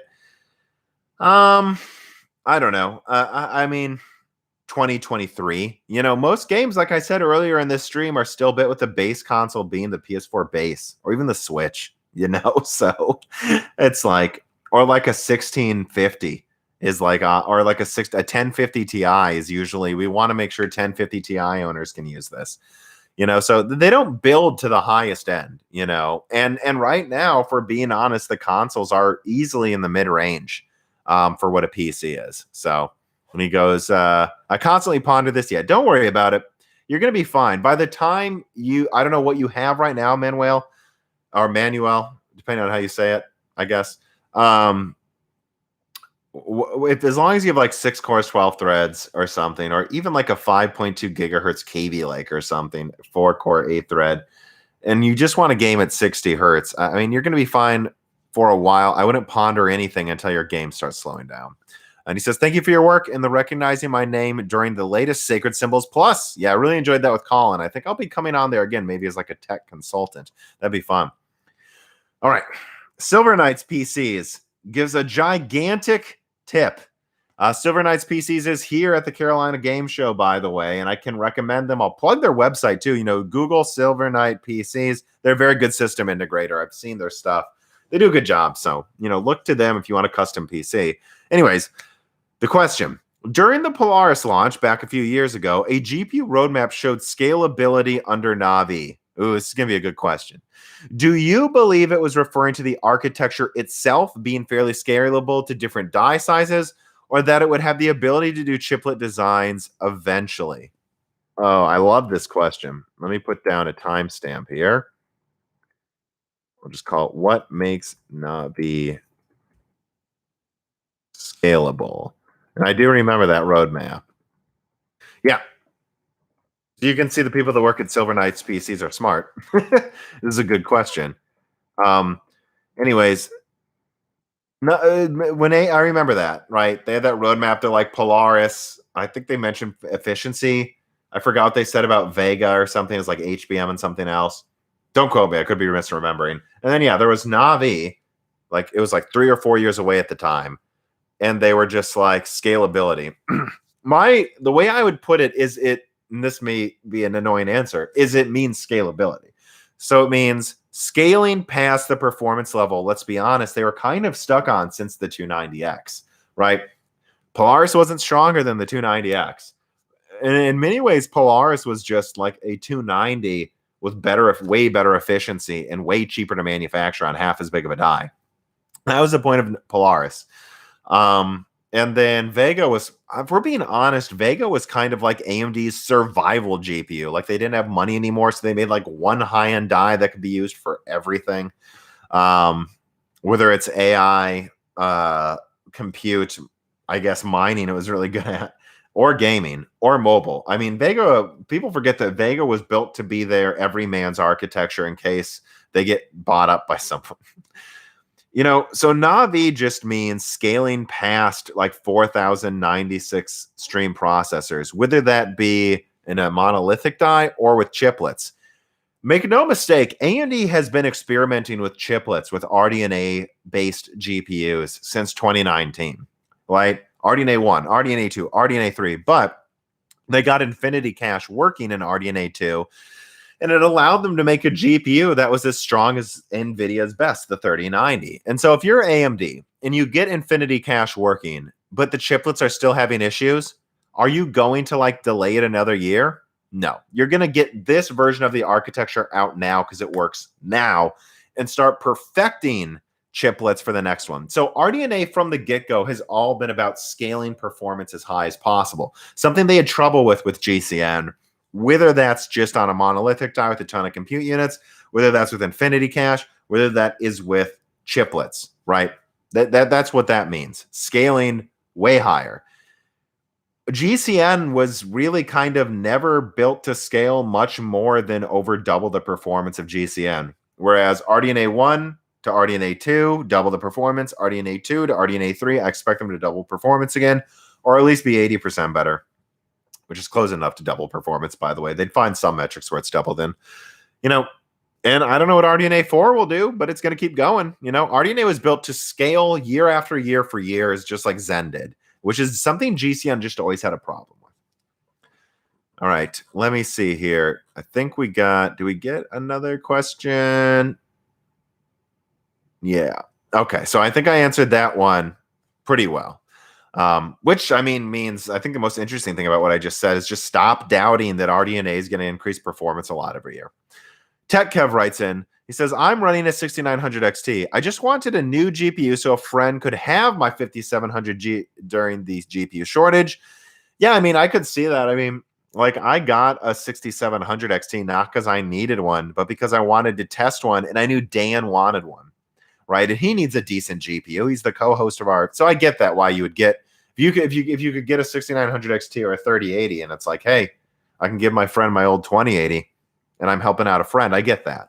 Because I got it at AIB MSRP, and I love that now. AIB MSRP. That's how bad things are. That we have to just distinguish the difference. And a first batch from a retailer last year. Am I a bad person? No, you're a good person. If you really listen, what I keep saying is just telling you the truth, telling you what I'm learning by talking to people on the ground. I'm not calling you evil. I'm telling you, though, there is a line of people buying 3090s for $2,000. So why you think prices are about to plummet, I don't know. They're not going to. I'm not telling you the people buying this are evil. I'm telling you they're buying it. A lot of you are going, oh, so you're saying they're all bad. No, I'm just saying they're buying it. A lot of them have their reasons. A lot of them, I'm not sure I agree with their reasons.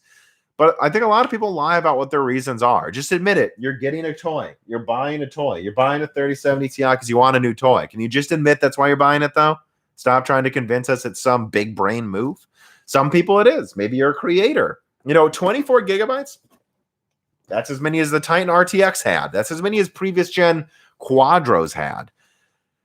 But a lot of people aren't creators. I don't think that the millions of Ampere cards being sold right now are. I don't think all of a sudden every gamer became a creator either. So, but no, you're not a bad person. Mr. Wilson writes in, AMD could use lower end cards as pipe cleaners like they did with the 4770 back on 40 nanometer. I assume you're referencing why they might put RDNA 3 on Navi 33 first. They got a better node info and get another chance to play the good guy. Yeah, no, I mean, basically, yeah. It's a good move for a pipe cleaner GPU, especially when they've neglected the low end, right? I completely agree. Let's see here. To make sure I don't miss a question, because YouTube is dumb when I try to scroll through your tip questions. I always apologize if I miss it, because YouTube just jumps me around. Mexi Man and Cheese says, sorry if you've already talked about the price. I want to get a 3800 XT Red Devil. So I assume you mean 6800 XT. It's around 1400. Do you see that becoming the standard price or dropping soon? To be entirely honest, I think that will drop. I just don't know when.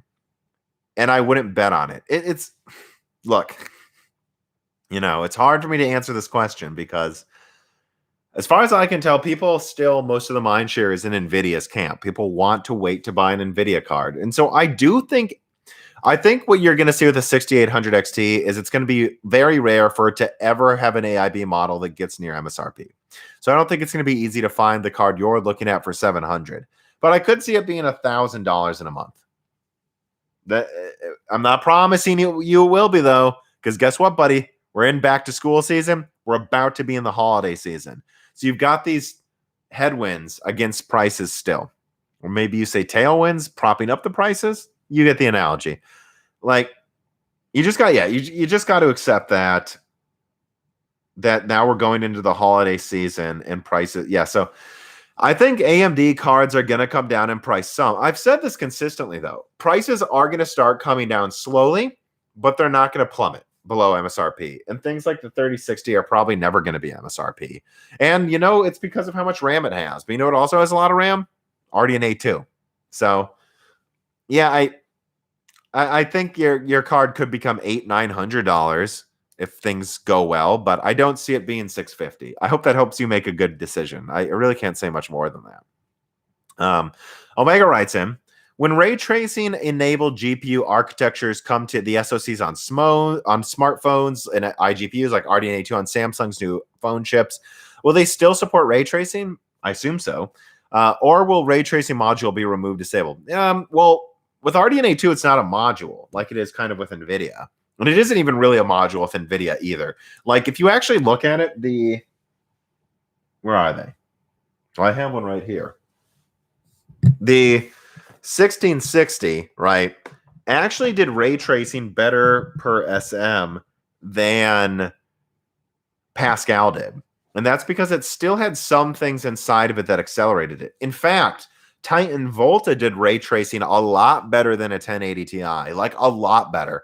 Not just like 20%, 30% better because it was the strongest card on the market. I mean, it is just a stronger card, but it actually did like 50% better, twice as good. It was like actually kind of Volta's ray tracing performance was actually somewhat in between Pascal and Turing. And that's because there are all these things in their architectures that make ray tracing work better besides, you know, the end unit in Ampere. So, but AMD, it's doubly true. Like it's per compute unit. My understanding is they kind of do something with how they've worked the cache system, and TMUs are kind of, I think, it's kind of like each compute unit is its own ray. Like, so anything that has an RDNA 2 GPU or later, or even partially RDNA 2, should probably be able to do ray tracing. So, I mean, frankly, any of these cards could do ray tracing. Just a lot of them would do them at horrible frame rates. I mean, let's remember, ray tracing's been around for a very long time. Okay. RT and write that down as a timestamp. Okay. Authorita, said in Cartman's voice, writes in, this is a patron here. Hey, Tom, Halo Infinite's had a public tech preview showing a slice of the multiplayer. How does it look to you? The graphics appear much improved from the demo, and it's given me a bit more hope, though I still feel it might not release this year. Well, I guess I can write down a timestamp if you guys want my opinion on Halo Infinite. What I would say is this. When they first showed off Halo Infinite with the infamous Craig demo, they showed single player, and it wasn't well received. Notice for their tech demo, did they show single player again? Nope, they showed multiplayer. I don't think that's a coincidence. If I would feel a lot better about Halo Infinite if they would have shown a Halo Infinite single player that looked way better. But instead they chose to show multiplayer. That to me suggests their campaign is still somewhat in chaos. That's just what I would read between the lines by them showing multiplayer after that single player demo got a backlash. Does it look horrible though? No. And does it look better? Yes. But when I look at Halo Infinite's multiplayer tech demo or whatever they called it, I'm forced to conclude that it looks really smooth, really solid, but it looks like a game held back by the fact that it needs to run on a 1.3 teraflop Xbox One. And that's really all I can say about the graphics. They look good. The multiplayer will probably be good, but they could look a hell of a lot better if they didn't have to run on an Xbox One base. Because it's pretty clear that's not just built to run on it like some cross-gen games. It looks like it was built to run at 60 frames on last gen. I mean, we're talking about a 1.7 gigahertz Jaguar CPU, and they're going to try to run that at 60 frames. That's just going to hold back the Series X. The Series X is so much stronger. It's ridiculous. Oh, man. Manuel A. Aurea Perez writes in, when do you think we will start hearing more about Rembrandt? Do you think it will be more than 8 CUs? Yeah, I believe it's officially, well, not officially, but like 12 compute units, Zen 3 Plus. When will we start hearing more about it? Well, I think Executable Fix has already leaked basically everything you need to know about it, right? Maybe I'll do a leak on it once we get closer to launch, but only if I think I have something new to say about it that they haven't already said. I don't just want to repeat what other people have said already. I mean, we'll start hearing about it probably a lot more early next year, late this year. It should be launching by Q2. And there's even some suggestions that they might launch AM5 with Rembrandt on it before Zen 4 Raphael is ready. So someone says, someone super chat that Halo Infinite on Xbox One S actually runs at 30 frames. Well, that's good because it's not running at 60 if it's a modern game. So there you go. Someone just corrected me on that. But to me, it still looks like a game vastly held back by a last-gen console. And the weakest last-gen console, right? Like one that's like really weak. Like really fucking weak. Like, and that's funny. I talked to an indie dev and he said it wasn't the CPU for us. The GPUs are just weak. And he was complaining about the PS4's GPU. So I can't imagine what he would say about the Xbox One's GPU. I do not count the Wii U. Someone says if you don't count the Wii U. I don't. Nathan Mose writes in, will Alder Lake Mobile be more competitive with M1 Silicon in terms of power efficiency? Yes, it's newer. It'll compete better. And people need to remember, the M1's on 5 nanometer, isn't it? Like, yeah, I mean, like, guys, there's a reason the iPhone chips are so cool. They're on the newest node. Anyways, he continues, what are your expectations for power savings and efficiency with Intel's Big Little design? Guys, I've done an Alder Lake leak early this year about Alder Lake Mobile. They're going to double performance at same or lower power on laptop. That's what you should expect. Whatever you're seeing out of Tiger Lake, double the performance at the same power. That's Alder Lake. Lastly, what do you think about mobile Ampere performance from last gen Turing? Not good. Personally, I just got a new laptop with a 3080 80 watt, and it doesn't seem much better than an older 2080 Super Max Q. No, that's because they're throttling the 3080, which is really a 3070 Ti. And yeah, the 3080 mobile is really a 3070 Ti. They're throttling it to like half the clock speeds, so that's how they managed to do that. I mean, if you really look at a lot of benchmarks, mobile Ampere is like 20% better performance per watt, maybe. It's not that much better for most of it. The 3060 really let me down in efficiency as well. I mean, look it up, guys. The 3060 is going to be about 15% weaker than the 6600 XT. The 3060 is a 170 watt card. The 6600 XT is supposedly going to be a 160 watt card. AMD is more efficient than Nvidia right now, and Nvidia barely increased efficiency. The only die from Ampere that impresses me is GA104. I have a 3070. I love it. I might get an A4000. I think GA104 impressed me. If you look at it, the 3070 is about as efficient as RDNA 2, whereas the GA106 and 102, not so much. Although A6000 is actually as efficient. Well, but it isn't, though, because if you look at the new W6800, AMD's new professional card, that thing is crazy. It's like running, look it up, look up W6800 reviews right now. It's a 250 watt card that actually manages to almost match the 6800 XT. So yeah, there's just no way around it. Outside of GA104, Ampere is just less efficient than you would think. It is not double the efficiency like they said it was. That's absurd. It is more efficient than Turing if you have good silicon at the right clock speeds, but it's like a 20% boost over Turing's efficiency. It's not maybe 30-40% with golden samples. It is not. Yeah, I mean, I'm not happy, and that's why they might want to launch Lovelace on laptop first. Kenahoon25 writes, which if they do that, AMD needs to, right? Kenahoon25 writes in the recent broken silicon, I remember hearing you say that if Intel can take the performance crown from AMD, they should go after it now with recent rumors of they should go after it now. And with recent rumors of Alder Lake, we are hearing that the top i9 may use more voltage than Rocket Lake. Do you think this is because Intel is pushing the chip to beat the 5950X? Or is this just Intel being very inefficient again? Thanks, Tom, for everything you do. Alder Lake launches in just 2 months. I am excited. Yeah, it's closer to 3 months, but yes, I'm excited too. I think I already talked about this, Kenahoon, with another reader mail, so you have to go back and find that. But I think if Intel's pushing it, which again, let's recap what I said at the beginning of this year.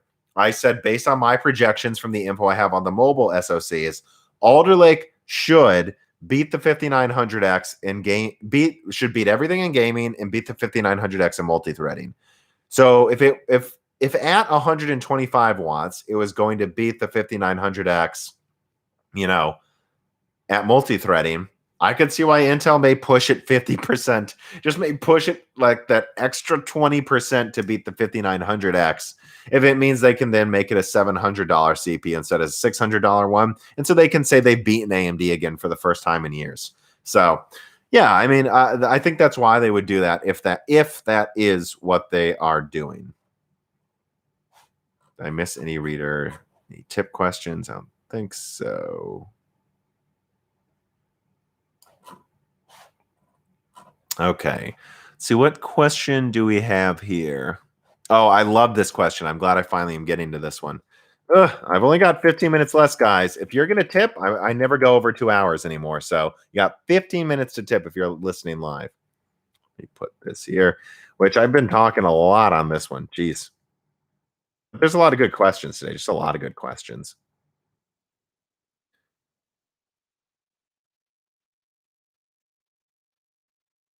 I'm gonna write this down. What would have happened? All right. So this comes from a patron whose name is Falto. He asks, "Hey Tom, can you guess what would have happened in an alternative reality where Intel's 10 nanometer, now called Intel 7, was ready out near on time? Think like 2017 to 2018, and then they continued to tick tock to an extent after that. How different would things have looked between Intel and AMD by now? Like, for example, would Intel still be stingy about adding cores? Who would be in the lead today? And thanks for the great content. As always, you are my favorite tech tuber, YouTuber. Thanks for the support and the kind words, Falto. I love this question because it's a very real possible. If Intel, instead of, for example, buying McAfee, wasting money on some things, if they would have actually put the resources into their 10 nanometer research that the fab people tell me they were demanding and just never got because they never thought AMD or TSMC would catch up, what would have happened? Well, people need to remember that Intel was planning to have 6 cores out by 2018, 2019, either way. I think it was 2019. They accelerated Coffee Lake when they saw how good Zen Plus and Zen 2 are going to be. So, but let's say 10 nanometer was working perfectly. If my memory serves correctly, right? Wasn't it like Ivy Bridge 2012, Haswell 13, Broadwell 2014, Skylake then was delayed to more of like a 2015, 2016, late 2015. I think that's correct. Somewhere around there or something. So if 10 nanometer were to be on track, in fact, if 14 and 10 nanometer, both of them, because 14 nanometer got delayed, if those both would have been kept on track, I think what you would have seen is Skylake be like a 2015 product, and Intel would have launched a 6-core Ice Lake in late 2016 or at the very least 2018. And there were plans. I'm directly told there were plans for an 8-core Ice Lake. So all of this is to say, if things would have gone well, Intel would have wanted to have had an 8-core Ice Lake at around 4.5 gigahertz against Zen Plus. Why do you guys think Zen Plus was so cheap? They launched a 2700X for under 350, if I remember right, and they never launched a 2800X. Listen to me. Why do you think that was? It's because they were worried Intel might have a surprise 10 nanometer 8 core because they knew on Intel's roadmaps they were trying to do it. It just never happened. So I think then what you would have seen is Intel launch a $500 8-core Ice Lake, which remember, Ice Lake's IPC is really impressive still to this day. Ice Lake's IPC was 18% higher than Skylake. So you would have had something that has like a 20% at least IPC advantage over Zen Plus and probably use the same energy or at least only a little more. Yeah, I mean, I think you would have seen Intel demand that $500 price point. AMD would have ended up launching the 2800X, so probably like a 4.6 gigahertz Zen Plus for about $400, and they would have gotten out Zen 2 as fast as possible. And in fact, against Zen 2, I think you would have seen Intel launch an 8 or 10 core Tiger Lake desktop chip that would have crushed Zen 2 in gaming, but it would have lost in multi-threading. So I think what you would have seen is Intel keep the lead until Zen 2. There's no way about around it. Zen 2 would have been impressive no matter what Intel accomplished. But Intel would have kept the gaming performance crown firmly by probably double digits still, and or more. And Intel would have probably forced Zen 2 to have a lower price. Zen 3 would have launched, and then we'd probably have Alder Lake out already by mid 2021, if not early 2021. We would have had Alder Lake out, and I guarantee you by now there would have been like a 6 nanometer Zen 3 Plus to fight Alder Lake, and Zen 4 would probably be coming out sooner. You know, I think what you would have seen is AMD still would have captured a lot of market share for gamers. They still would have offered more cores for less money, but Intel would have almost never lost the gaming performance crown. And there'd be more competition. But at the end of the day, at least 10 nanometers working now to the point that Intel is going to call it a 7 nanometer class node. And I think things are going to start getting much more competitive. Pricing is just going to depend on if people actually are unwilling to keep paying more. Competition's coming back, baby. I mean, heck, I bet they would have kept PCIe 5.0 and Zen 4, which doesn't sound like they're going to. So, okay then. That was the last Patreon question. So let me minimize that. And we got just like 10 minutes left, guys. 10 minutes. 10 minutes to ask questions. Let me make sure I don't miss any tipped questions here. I know there's at least one. Okay.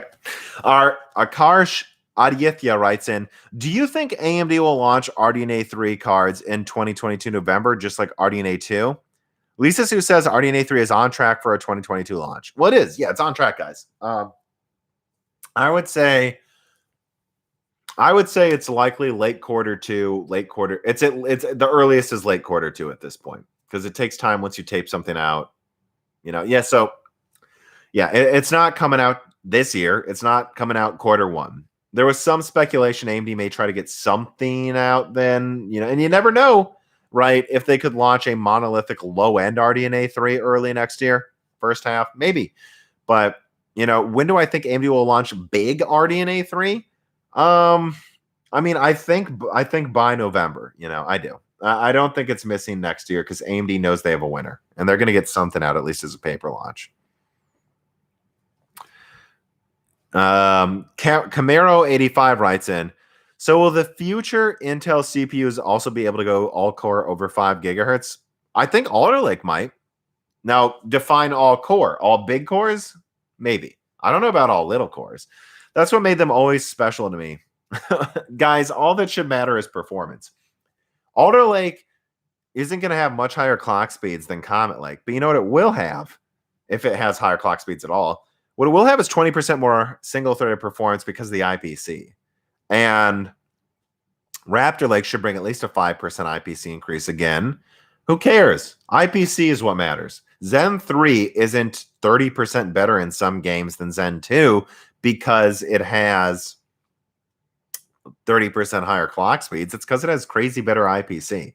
Zen 3D will be better because of IPC. That's what you want. Performance is all that matters.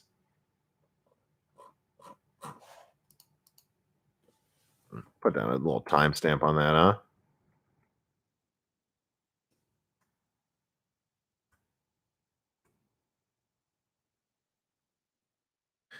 All right, 5 minutes left, guys. 5 minutes left for questions. I will now check the Discord quick, which I haven't had a chance to check until now. I'm sure you guys have been posting things.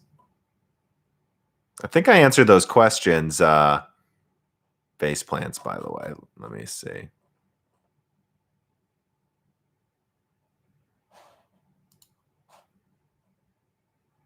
Let me see here. Still looking for any tip questions and checking. Remember, hit the like button, people. There's almost 1,200 people watching. Let's get 1,200 likes. Remember to check if you're subscribed. Let me see here. Any interesting questions? So Anakazi writes in, with PSVR Dev Summit from a few days ago, I haven't watched that. Have you heard any new info on the upcoming headset about the VR specification additions to RDNA 2 that you mentioned before the PS5 launch? PSVR 2. Let me put that here.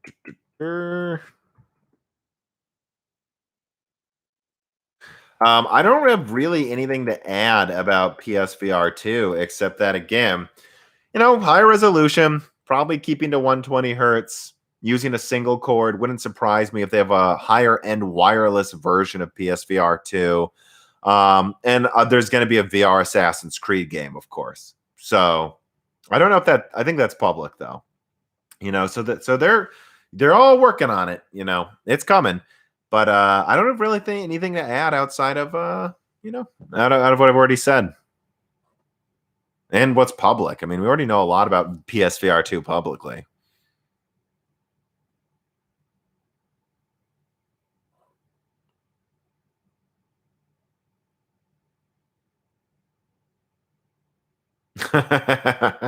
Rybeck says, I was laughing at the fact that Tom called the Nvidia fanboy champion comments is just their own fanboys paying for Nvidia ads for them. I mean, that's all that is. I mean, God, you guys.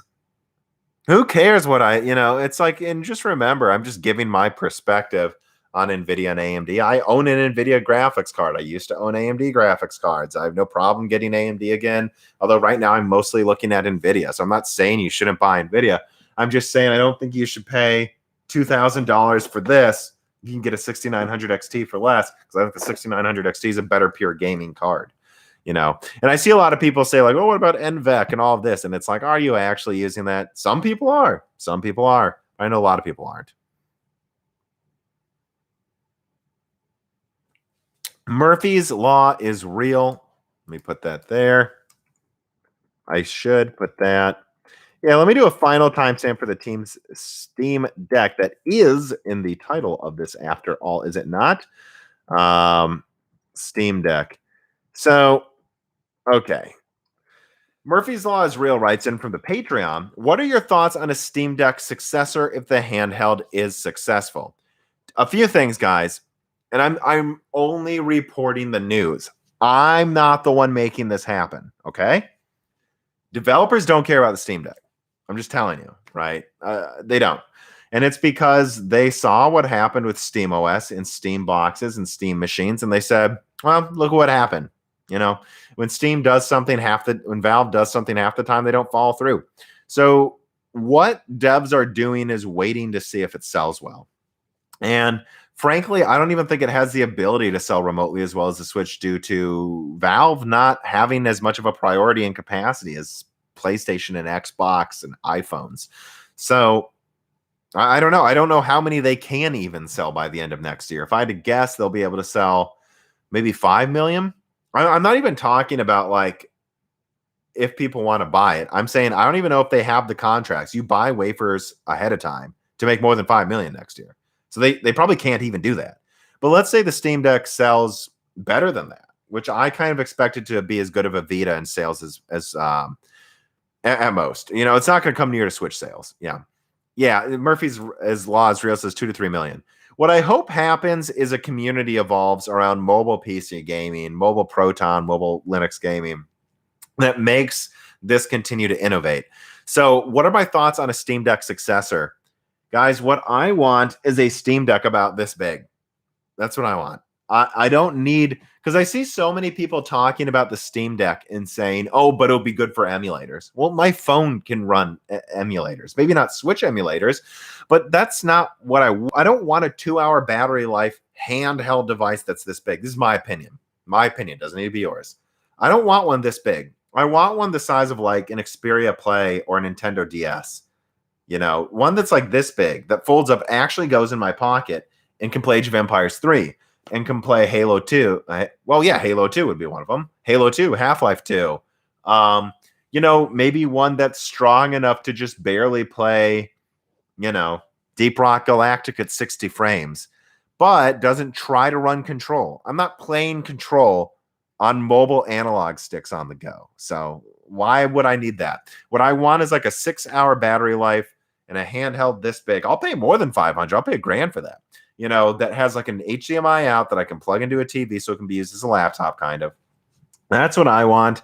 I want it to be more portable at the level of performance they have. And so I just hope it has more longevity in that regard, but it's going to depend on sales, and devs are waiting to see if it really does sell well for the entire year. I don't really have any other thoughts on the Steam Deck except to say that it's in a very much so a wait and see category, and we'll just have to see how big of a community is built around it. But right now, devs are definitely just waiting to see how well it sells. Yeah, that's all I really have to say.